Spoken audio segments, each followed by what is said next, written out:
gudoomiyaha golaha shacabka Sheekh Aadan Maxamed Nuur Aadan Madoobe ayaa hoyga uu ka dangeeyay magaalada Muqdisho waxa uu kulan kula qaatay madaxweyne ku-xigeenka dowlad goboleedka Jubbaland Maxamuud Sayid Aadan. madaxweyne ku-xigeenka ayaa Arbacadii soo gaaray magaalada Muqdisho oo safarkiisa ku qotomay ka shaqeynta qaabkii loo fasaxi lahaa 16 xildhibaan ee gobolka Gaza ka soo galay golaha shacabka kuwaasoo doorashada muran la galiyay kadib markii koox taageersan madaxweyne Maxamed Cabdullaahi Farmaajo ay 16 kale xubnood ku soo dhiseen Garbahaare. Sheekh Aadan Madoobe iyo Maxamuud Sayid Aadan ayaa ka wada hadlay xaaladda dalka uu marayo iyo arrimaha doorashada madaxweynaha sida lagu sheegay qoraal uu soo saaray xafiiska gudoomiyaha golaha shacabka.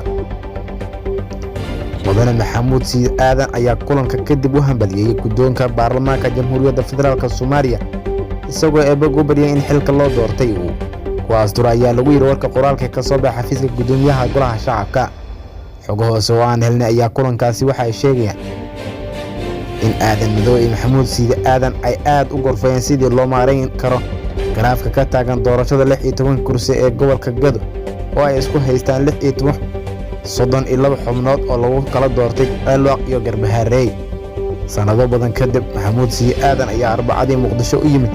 meelmarinta mowqifka Jubbaland ee ah in la fasaxo oo doorashada madaxweynaha ay ka qayb galaan 16 xildhibaan ee Elwaq lagu soo doortay. sidoo kale madaxweyne ku-xigeenka ayaa maalmahan u joogay waxa uu